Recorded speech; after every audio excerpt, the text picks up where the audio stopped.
فضا بنی ہوئی ہے ایک دہشت گردی کی، ایک فرقہ واریت کی اور اپنا شدت پسندی کی، اس کا خاتمہ جو ہے وہ صاحبزادہ مبشر محمود صاحب، جناب تاج محمود صاحب کی زندگی سے کوئی اہم واقعہ اگر آپ کو یاد ہو تو ہمارے ناظرین سے وہ بھی شیئر کیجیے گا، چونکہ بہت سارے لوگ ان کے بارے میں جاننا چاہتے ہیں، جب سے ان کے کام انہوں نے دیکھے ہیں، خدمات دیکھی ہیں، تو کوئی اہم واقعہ؟ حضرت اپنا بہت سارے واقعات ایسے ہوئے ہیں اس ملک کے اندر، لیکن میں کون سا واقعہ آپ حضرات کی خدمت میں بیان کروں۔ یہاں جو انتظامیہ تھی ہماری جو فیصل آباد کی، جہاں پر جب بھی کوئی ملک میں اس ملک کے اندر کوئی مسئلہ ہوتا، کوئی پریشانی بنتی یا کوئی ایسا معاملہ پیش آتا، تو آپ یقین مانیں انتظامیہ جو ہے وہ ہماری یہاں پر دادا جی مرحوم کے پاس یہاں پر تشریف لاتے تھے۔ اگر کوئی مسئلہ ہوتا تو کمشنر یہاں پر آتے، اگر کوئی پریشانی ملک کے اندر ہوتی تو ڈپٹی کمشنر یہاں پر آتے، انتظامیہ یہاں پر آ کر یہاں پر ان سے مشورے لیتی تھی کہ حضرت یہ معاملہ بن چکا ہے تو اس کے حوالے سے آپ جو ہیں ہمارے ساتھ اس میں تعاون کریں۔ اور خاص طور پر شیعہ سنی کے حوالے سے اگر ان کے دور میں اگر کوئی ایسا کوئی واقعہ اگر رونما ہوتا، کوئی آپس میں کوئی لڑائی، کوئی جھگڑا کوئی ہوتا، تو انتظامیہ خود یہاں پر آ کر ان کے گھر میں آ کر وہ یہی حضرت سے کہتی کہ حضرت یہ جو ہے یہ مسئلہ آپ ہی حل کر سکتے ہیں، اس کے علاوہ اور کوئی نہیں کر سکتا۔ تو اللہ کا خاص کرم ہے، اللہ تعالیٰ کی ذات نے ان کو یہ خصوصیت بھی عطا کر رکھی تھی اور کمالات بھی عطا کر رکھے تھے، اللہ تعالیٰ کی ذات کی طرف سے ان کو مدد بھی تھی۔ تو پھر جو بھی مسئلہ ہوتا فیصل آباد میں تو وہ اللہ کے فضل و کرم سے وہ مذہبی حوالے سے بھی ہوتا یا کوئی سیاسی حوالے سے بھی ہوتا یا سماجی حوالے سے بھی ہوتا، تو اس میں الحمدللہ وہ ایک بھرپور ان کا کردار ہوتا تھا۔ تو ان کے دور میں الحمدللہ ملک کے اندر دہشت گردی وہ اتنی زیادہ نہ تھی اور شدت پسندی اتنی زیادہ نہ تھی، اور یہ فرقہ واریت ان کے دور میں اتنی نہ تھی جتنی آج ہم اپنے ملک کے اندر دیکھ رہے ہیں۔ فرمائیے گا آپ کے والد گرامی صاحبزادہ طارق محمود صاحب جو ہیں ان کی خدمات بھی لائق تحسین ہے، تو بچپن میں آپ نے ان کو کیسے دیکھا، کس طرح سے وہ محنت کرتے لوگوں کو آپس میں ملانے سے، اور خاص کر جو بین المسالک رواداری کے حوالے سے ان کو جوڑنے کے حوالے سے، وہ قیام امن کے حوالے سے کس طرح سے کام کرتے؟ جس طرح ہمارے بڑوں نے کام کیا علی بھائی، جس طرح اپنے دادا جی نے کام کیا، اسی طرح والد صاحب نے اپنے والد صاحب کو دیکھتے ہوئے اسی نقش قدم پر چلتے ہوئے انہوں نے بھی اپنا ایک بنیادی کردار ادا کر کے دکھایا۔ حالانکہ وہ جب ہمارے دادا جی فوت ہوئے تو ان کے انتقال کے بعد ہمارے والد صاحب وہ ایک کیا کہتے ہیں، جب دادا جی فوت ہوئے تو انتقال کے بعد انہوں نے اپنا ایک ایسا کردار پھر ادا کر کے دکھایا کہ بنیادی ایک کردار تھا۔ اور سب سے بڑی علی بھائی یہ بات ہوتی ہے کہ آپ کے ساتھ تمام مسالک کے لوگ، تمام مذاہب کے لوگ جب آپ کے ساتھ چلتے ہیں، کام کرتے ہیں، اس سے بڑی اور کوئی بات نہیں ہے۔ اگر آج بھی ہم یہاں پر ایسی مساجد ہیں جہاں پر تمام مسالک کے لوگ، تمام مسلک کے لوگ اکٹھے ہونے کے لیے تیار نہیں ہیں، لیکن آج بھی اس مرکز کو یہ اللہ کے فضل و کرم سے یہ سعادت حاصل ہے کہ آج بھی اگر ہم یہاں پر بریلوی کو جمع کریں، اہل حدیث کو جمع کریں، دیوبندی کو جمع کریں، اہل تشیع کو جمع کریں، تو یہ اس مرکز کو یہ سعادت حاصل ہے کہ وہ سارے مل کر یہاں پر آنے کے لیے تیار ہیں۔ صاحبزادہ مبشر محمود کے ساتھ اور بھی گفتگو جاری رکھیں گے۔ میں آپ کو آگاہ کروں کہ جہاں اس وقت ہم مسجد تاج محمود میں موجود ہیں، یہاں پر صاحبزادہ تاج محمود صاحب کا جو مزار ہے وہ بھی یہاں پر ہے، اور یہ وہ مرکز ہے جہاں پر تمام مسالک اور تمام مذاہب کے لوگ جو ہیں وہ بالکل قیام امن کے حوالے سے ان سے مشاورت کرتے تھے، ان کے ساتھ چلتے تھے، اور جب وہ اس کارواں کو لے کر چل رہے تھے تو امن و امان جو ہے وہ کافی حد تک پاکستان میں مذہبی استحکام تھا، اور آج بھی اس حوالے سے کوششیں جاری ہیں۔ ان کے جو فرزند ارجمند ہیں وہ اس وقت یہ کام کر رہے ہیں۔ میں آپ کو بتاؤں کہ صاحبزادہ اس وقت مبشر محمود صاحب جو ہیں ان کی خدمات بین المذاہب امن کمیٹی پنجاب میں نمایاں ہیں۔ یہ بتائیے گا کہ آپ کی خدمات کے ساتھ ساتھ میں آپ سے جاننا چاہوں گا کہ آپ کے جو چیئرمین پیر محمد ابراہیم سیالوی صاحب ہیں ان کے بارے میں ہمیں کچھ بتائیے گا، اور خاص کر چیف کوآرڈینیٹر بین المذاہب امن کمیٹی پاکستان علامہ مشتاق احمد کمبو صاحب کا جو نام ہے وہ بار بار لیا جاتا ہے، تو کیا کہیں گے ان کے بارے میں، کس طرح سے انہوں نے یہ مقام حاصل کیا؟ ہمارے بین المذاہب امن کمیٹی پاکستان کے چیئرمین حضرت قبلہ پیر محمد ابراہیم سیالوی صاحب وہ کسی تعارف کے محتاج نہیں ہیں، پورا ملک ان کو جانتا ہے 40 سال ان کی خدمات ہیں امن و امان کے حوالے سے، اور آج بھی دیکھ لیں ان کی عمر، اور اس عمر میں بھی اور بیماری کے اندر بھی اس وقت بھی آج بھی وہ ملک کے اندر امن و امان کے حوالے سے جو ہے وہ اپنی خدمات کو سر انجام دے رہے ہیں۔ بلکہ اب ان کے بعد ان کے بیٹے پیرزادہ حسن رضا، وہ بھی اس وقت بین المذاہب امن کمیٹی جو ہے پنجاب کے چیئرمین ہیں، وہ بھی اپنا کردار ادا کر رہے ہیں۔ اور پیر ابراہیم سیالوی صاحب نے میرے سامنے اپنے بیٹے پیرزادہ حسن رضا کو یہ فرمایا کہ بیٹے میں نے تو اپنی خدمات پیش کر دی ہیں 40 سال کی، لیکن اب آگے تمہاری ذمہ داری ہے اس ملک کے اندر امن و امان کے حوالے سے کام کرتے ہوئے۔ تو میں خراج تحسین پیش کرتا ہوں حضرت قبلہ پیر محمد ابراہیم سیالوی صاحب کو، اور ہمارے بابا جی مشتاق احمد کمبو صاحب، وہ بھی کسی تعارف کے محتاج نہیں ہیں۔ اس وقت وہ امریکہ کے اندر موجود ہیں، اور امریکہ کے اندر بھی وہ بین المذاہب امن کمیٹی پلیٹ فارم کے ذریعے وہ وہاں پر امن و امان کے حوالے سے ایک بھرپور اپنا کردار ادا کر کے دکھا رہے ہیں۔ پہلے آج سے 4 ماہ پہلے، تقریباً 4 ماہ پہلے یا 6 ماہ پہلے وہ یہاں پاکستان میں آئے تھے، اور جتنی دیر وہ پاکستان میں رہے انہوں نے امن و امان کے حوالے سے انہوں نے پروگرام کیے۔ حالانکہ جب کوئی باہر سے آتا ہے علی بھائی، تو وہ باہر سے آنے کے بعد وہ کام کوئی نہیں کر سکتا، اپنے کام ہی نہیں ختم ہوتے، گھر کے کام ہو گئے، بچوں کے کام ہو گئے، یا اپنے خاندان کے کام ہو گئے، رشتہ داروں کے کام ہو گئے، وہی ختم نہیں ہوتے ملک میں، اپنے گھر میں۔ لیکن جب وہ وہاں سے یہاں واپس آئے امریکہ میں، تو انہوں نے یہاں پر بھی آ کر امن و امان کے حوالے سے کئی سیمینار منعقد کیے، کئی پروگرام اس میں انہوں نے کیا کیے۔ اور اسی طرح جب یہ کرونا آیا،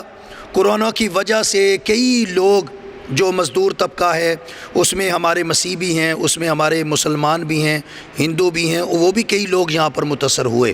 اور یہ مشتاق احمد کمبو صاحب کو یہ میں خراج تحسین پیش کرتا ہوں کہ اس حوالے سے انہوں نے یہاں پر آ کر پھر ان لوگوں میں راشن بھی تقسیم کیا، ان لوگوں کو کھانے پینے کی اشیاء بھی دیں، ان کو پیسہ بھی دیا، تاکہ ان کا ایک گھر کا جو نظام ہے وہ آسانی کے ساتھ چل سکے۔ تو میں ان کو بھی خراج تحسین پیش کرتا ہوں، اور انشاءاللہ